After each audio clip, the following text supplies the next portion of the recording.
Hello and welcome to episode 17 of Dynamically Spoken, the weekly Guild Wars 2 podcast brought to you by GuildMag. As always, we have Jason and Ali with us. Say hey guys. Hello. Hello. Hi. And this week we are going to be looking at the Secret of Southland Cove patch thingy that hit. Pretty good patch, I've got to admit. Yeah, Absolutely. I love it. Yeah. But, It's amazing. We'll save all the gushing for until after the news with Jason.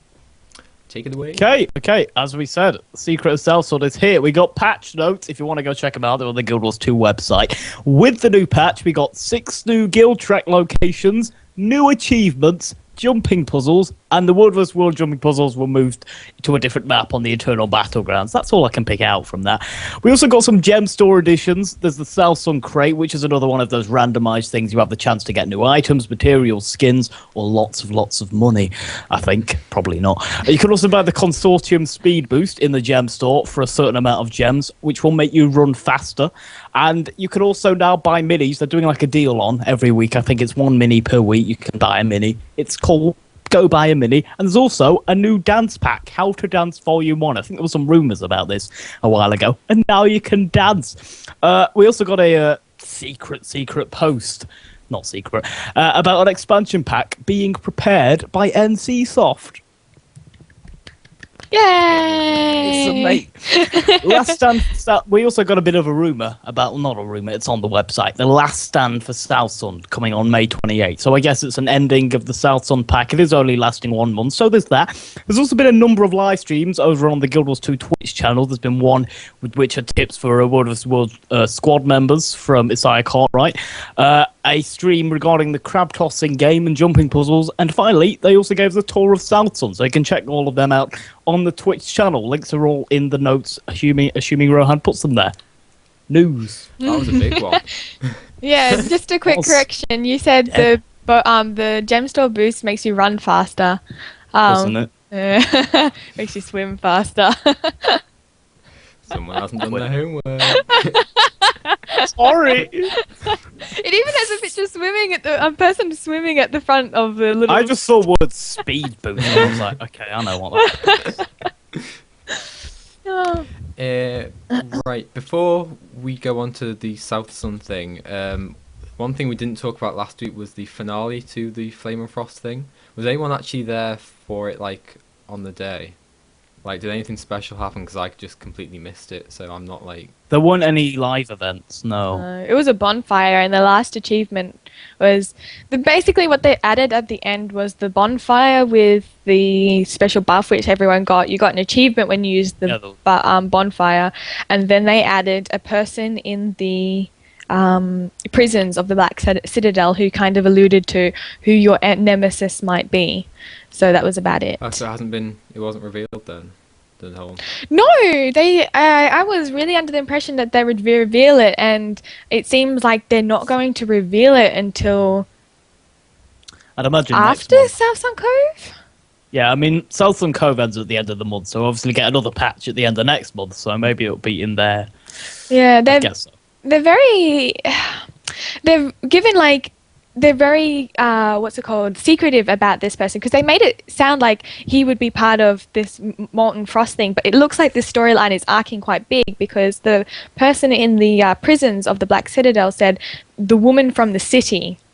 And so, I can't really think of anyone who's in the Southland plot at the moment who's really a woman from the city, who's really a good enough rival, so to say. So I'm thinking that after she's going to be part of the Southland plot, and then afterwards we will actually have something to do with her more directly.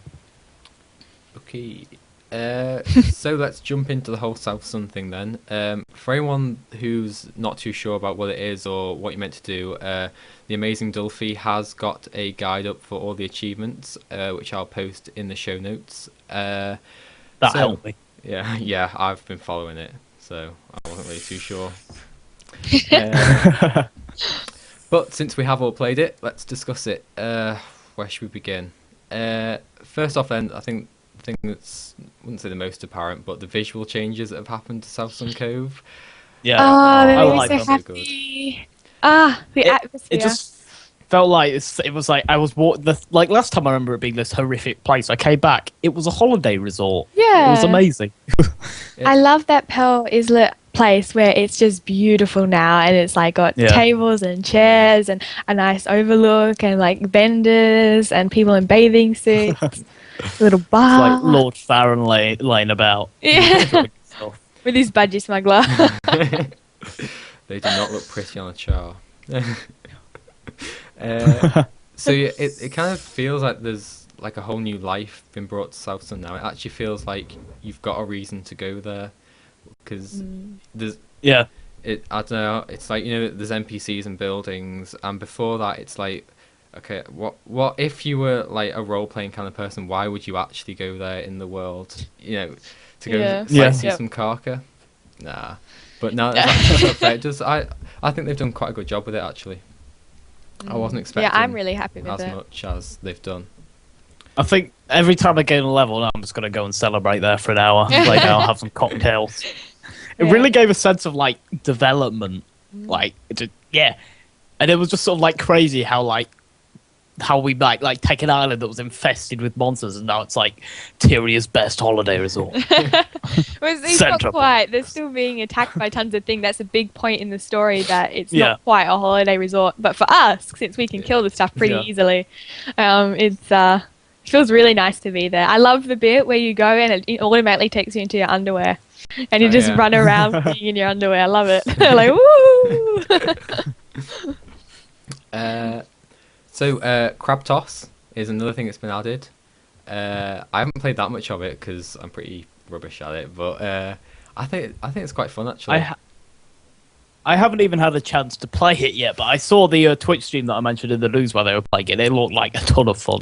It's like, oh my god, crazy. I got the crab I run. also I haven't. I didn't have enough reaction times to do it properly, but I got like 2 achievements from it. I got Crabtastic and something else. I'm like, I'm happy. I think what is good is you get that chest spawn at the end of it, so it's not just the game. You get like a reward if you're playing it as well. If you get top place, you have a chance to get exotics. See, I was going to ask about that because I wasn't sure. Good lord. It's tiered. So the lowest person probably just gets crap, and then the highest person gets exotics. But they had a glitch. The highest person gets crabs. But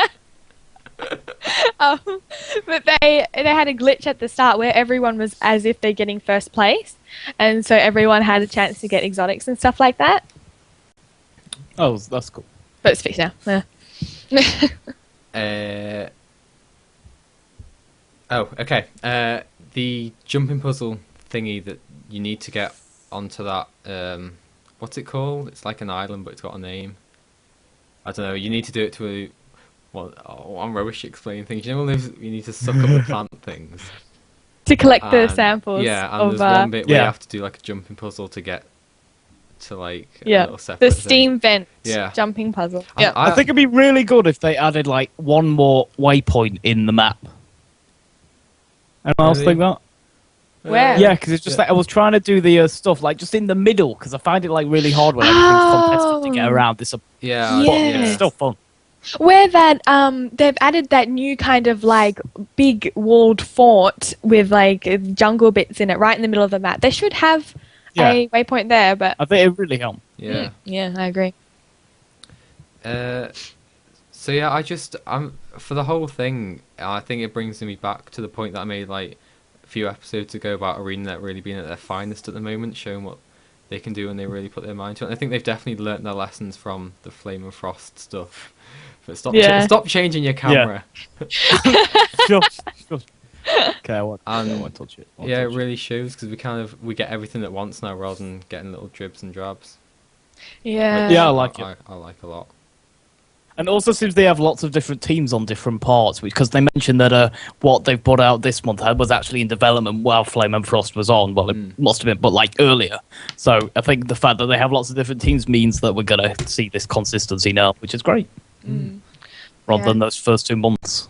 Yeah. Like, oh, there's something big coming, but you have to wait. Like, they make it sound Yeah. like it's a week away, and then they have to wait 2 months. But now there's like something Yeah. big coming, and they've given us quite a lot of content. And obviously there's release for more because there's achievements for things you can't do at the moment. But as I was telling Rohan before the show, they've kind of spoiled the plot of what South Sun Cove was what it was meant to be about. They've really spoiled who the bad person is, what the bad person did, how you're going to defeat them, who you're going to defeat, that sort of thing. It's just, I wonder if we're going to see the return of any sort of live event at the end of this, because they've mentioned that the small banner thing is like the last stand, so it sounds like an epic battle, and the art they've put out for it just looks like it's going to be a big epic battle. And I think if they can ever perfect the live stuff so that we can play live events without lagging out, I love that, because the first Cork event we got would have been amazing if it wasn't for the lag. I think a lot of people have complained about that and missing, and I already had this discussion on the COT podcast about you can speak about it for hours. Yeah, it's just going to be, you can't please everyone, and a lot of people complaining. If you don't do it in American time, the Americans complain. If you do it at American times, the Europeans complain. And so I think they're stepping away from live events, unfortunately. But I absolutely love them. Even if I have to get up at 4 a.m. in the morning, sometimes I'll come and do them. But yeah, it does suck. I wish they would do more live ones, but I definitely feel they're stepping away from live. I can understand it. So yeah, for anyone who wasn't aware what we were just talking about, on May the 28th is when the second part of the South Sun Cove patch hits. And all we know about it at the moment is it's called the Last Stand in South Sun or something, isn't it? Something like that. Maybe they're going to sink it. Maybe they're not going to succeed. It's just going to go the entire island. I don't think they do that. I don't know why that came to my head. It's just going to sink underwater. It's just it's like ore all over again. It's like Penny's Guild Wars 3. No, yeah. But they've just, I don't know if we should say it on here, but if you want to know what the plot is going to be, just basically read the description on the back items and then read the achievement. I'm not going to say it, I'm going to say it, don't worry. And you can read the achievements that aren't available yet, and you pretty much know what's going to happen. Yeah. And the bad guy's name. Fair enough. Right, so I think Ali had something to mention about some panda tourist thing. She did explain this to me earlier, but I've got to admit I just kind of zoned out a little bit. These Ali segments get weirder every time. Panda tournaments. That's what we're doing now. I don't know where we go with this. Panda lead. No, if you follow Reddit, you've probably seen it. It was actually a tourist. There's one single tourist. Where is it? I can't remember what the waypoint was called, but it's the very northernmost waypoint, and there's a tourist there, and she's wearing this panda hat. I'll put it in, maybe I can put it on the screen and put it in the show notes. Cool, show notes. Where she's got a little panda hat, and it's one of those, really snug sort of beanie things. And it's got little panda ears, and it's got little whole things that I don't know. It's never hot enough in Australia to wear these things. I have no idea what they're called. Little I wouldn't do hanging that like things that that if hang I were down. you. Yes, little things going down here. Let Jason do that. But... yeah, Jason did that. Keep it up for you. Which are the little things that hang down, which are panda paws, and it's really cute and adorable. It looks very nice. I know a couple of people who just would want to own that in the game. Yeah. Sure. And also she's wearing a designer bikini, which is really cool. I like that bikini. But basically, I'm pretty sure, 90% sure, it is future items in the gem store. Because at one point it was leaked that they were going to release animal hats, and obviously the panda is one of the animal hats. And if you don't release bikinis during a South Sun Shore update, you're mental. Yeah. So there we go. That's just it, yeah. Yeah, so it's really it's really cool stuff. I'm really looking forward to the new gem store stuff. Obviously they're planning to release a lot, so I'm really excited. Yay, excitedness. Well, I just keep wondering what my child looked like in a bikini. It's just... no. Char should only be allowed in board shorts. Yes. And Lord Farron should be wearing board shorts. I feel so sorry for Lord Farron. He's looking looking fly. Yeah, and Lady Casimir looks so awesome and like sexy and awesome, and he just looks really retarded in his little.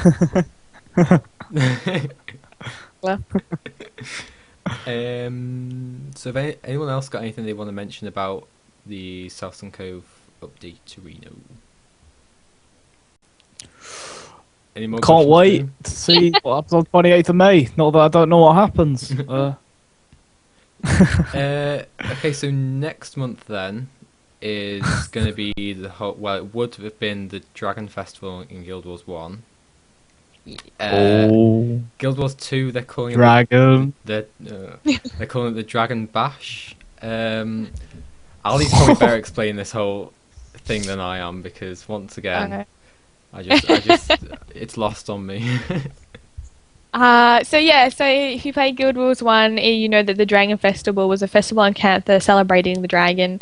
And they've talked about, there's been hints and everything, and as you know, it's been leaked on, in coding, DAT files, whatever, where those magical places people go to find that information, that there will be a Dragon Festival. There has been posters, not posters, but like textures for Dragon Bash posters released in game and found, and there was also some gem store items that relate to the Dragon Bash or Dragon Festival. And one of the things that people are worried about was that it was very Canthan or Asian. So it was a very Asian thing. And as you know, probably everyone knows, there's this controversy where NCSoft apparently has put a stop to all sort of Canthony Asian things in games. And apparently Cantha as an expansion is not viable because of this kind of embargo NCSoft has with, the culture sensitivity. And it also is the reason why the Canthan district is a big hole in Divinity's Reach. Yeah. And quite so literal. yeah, it's a big hole. Gone. And so people are kind of concerned whether it's going to be a traditional Dragon Festival, or if it's going to be something else. And they've kind of not consulted. They've kind of discussed this in game with Lord Farron when he's talking to Casimir on the beach. He says to her, so a lot of the ministers are divided by the fact that it's in poor taste to have a dragon festival while we're fighting dragons. And so this word Dragon Bash has come out somewhere where people are sort of thinking that it's going to become a kind of like a celebration of bashing up the dragons almost. Yeah, maybe it'll be like a dragon arena or something, like not massive dragons, but just like little things. Yeah, and they've I think a developer already confirmed that this South Sun Shore event is actually happening after the defeat of Zaitan. So it would make sense to celebrate that we can defeat that, the Tyrians can defeat Zaitan. So it makes sense to have it as Dragon Bash. One thing I am very interested to see though is whether it will remain with its Canthan theme. Like, I feel like if it has like a Canthan theme to it, that there is kind of hope for more Canthan things in the future. If they turn it into this kind of very Tyrian sort of thing, Tyrian-esque, no really overtly Asian things, like there'll be lanterns but there won't be any like oriental dragons and that sort of thing. And if it's very Tyrian, I feel like there's kind of no hope for Asian things in the game, but if it's very Asian-y, there is hope, but we'll see.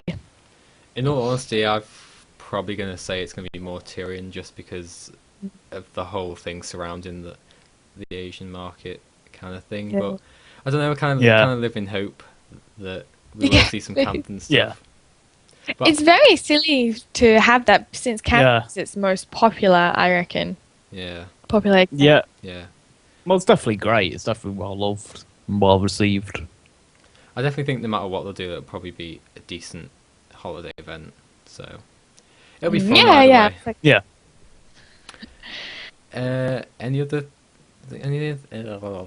Anything to mention about that, or anything else? Let us fight dragons, even if they're small ones. Let us fight them. Let's do that.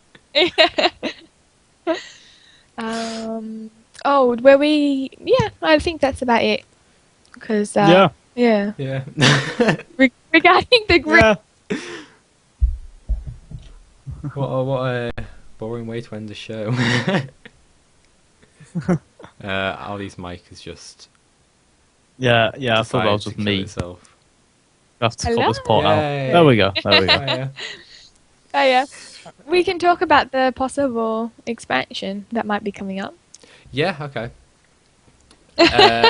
So yeah, basically there are rumors of an expansion because it's been stated that NCSoft, well, not NCSoft, but basically work has begun on developing expansion. This has actually divided quite a lot of opinion because on the GuildMag website we did report it quite early on, and we saw quite a lot of comments floating around about it, and some people are kind of quite like, yay, we're finally going to get an expansion and all that. But on the other hand, a lot of other people are seeing the side, well, yeah, the expansion is going to be in development regardless of like when they're going to release it, even if it's going to be in like a year's time, because obviously they're going to have to be developing it at some point. So it doesn't necessarily mean we're going to see an expansion anytime soon, but No, I hope, but it's happening. I think Jason hopes Which so I was kind of more losing than- hope on for some reason. Yeah, I did- was kind of feeling like they weren't going to do it, and they're just going to do Living Story, and I'm like, no, don't do that. yeah, I mean, it did kind Their of whole feel model like- is based on having expansions, so Yeah. Yeah. Although they did also report how the microtransactions were helping them out, and they said it was doing great in a recent post. yeah. So there's that. So they don't need expansions. I spent so much. I used to be such a frugal person. Even now, I'm pretty frugal. I don't spend money on in-game stuff because, it just floats away. But Guild Wars, I'm like, must buy everything. I'm pretty terrible at that. I was like that at launch. I bought a lot. I spent my entire life savings on minutes. It's the kind of guy I am. I can't wait for Polymock to come out and actually make a legitimate. Yeah. But anyway, back to expansions. Have we got anything else to say about expansions? We've... Sorry, Jason, you go. I wasn't saying anything. Oh, I was okay. just doing it moving. Yeah. They're pulling off everyone from Guild Wars 1 and making pretty much everything automated, which I think is like, they need more people for expansions. Yeah. But as for... I don't think they've entirely got what they're going to do the expansion about locked down.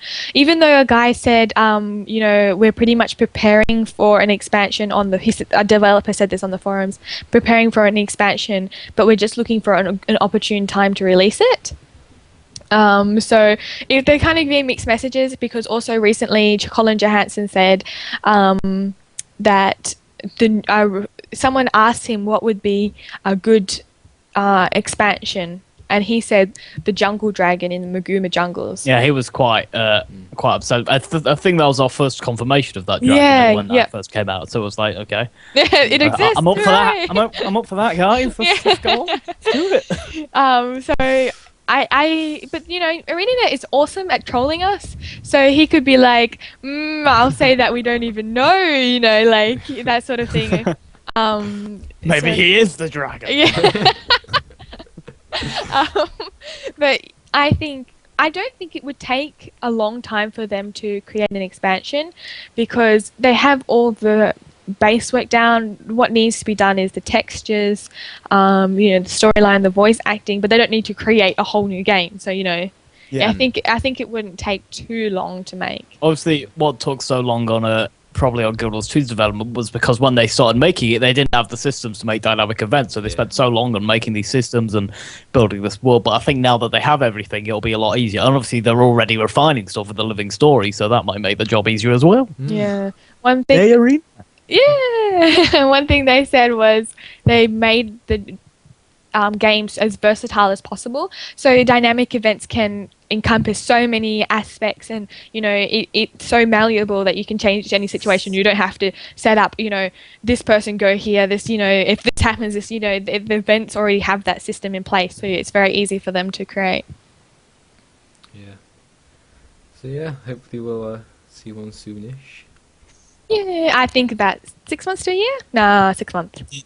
Yeah, I'd say around that. Yeah. New Year. Yeah. Christmas? Maybe tomorrow. Release it for Christmas? They wouldn't want it to interfere with the event. with the Christmas events. I reckon before or just after Christmas, I reckon. Yeah, and I think there's also a lot of games coming out before Christmas. But then again, games that release in January are never usually well received. No. So, Christmas. Yay! All I want for Christmas is Guild Wars 2. Yay! That's the official GuildMag cover coming out at the end of the year for the podcast. Watch out, you're going to want to buy it. iTunes, 99p. Oh, I love it. Has anyone else got anything they'd like to mention before we wrap it up? I'm all Guild Wars 2'd out, fortunately. One thing I do want to say is today was the best day of my life because someone said that my char rocked, and I was like, Oh. That's all the validation you ever as they need. walked off, I saw like their legendary Bifrost, and I was just like, they think I'm better than them. She was just like, you were probably just like, hey, can I have that? Am I good enough for that? Yeah. Since you think I rock so much. So Oh. yeah, that made my day. All right, I think that's about it for this episode then. Yep. We're all done. Okay. So, as usual, podcast@guildmag.com is the email address to send all your comments, suggestions, and whatnot to. You can also use the comment system below Jason's face on YouTube or the GuildMag website. Just do the same, and you can also tweet us. All our Twitter accounts will be in the show notes. And I guess we'll see you next week. So, bye. Goodbye.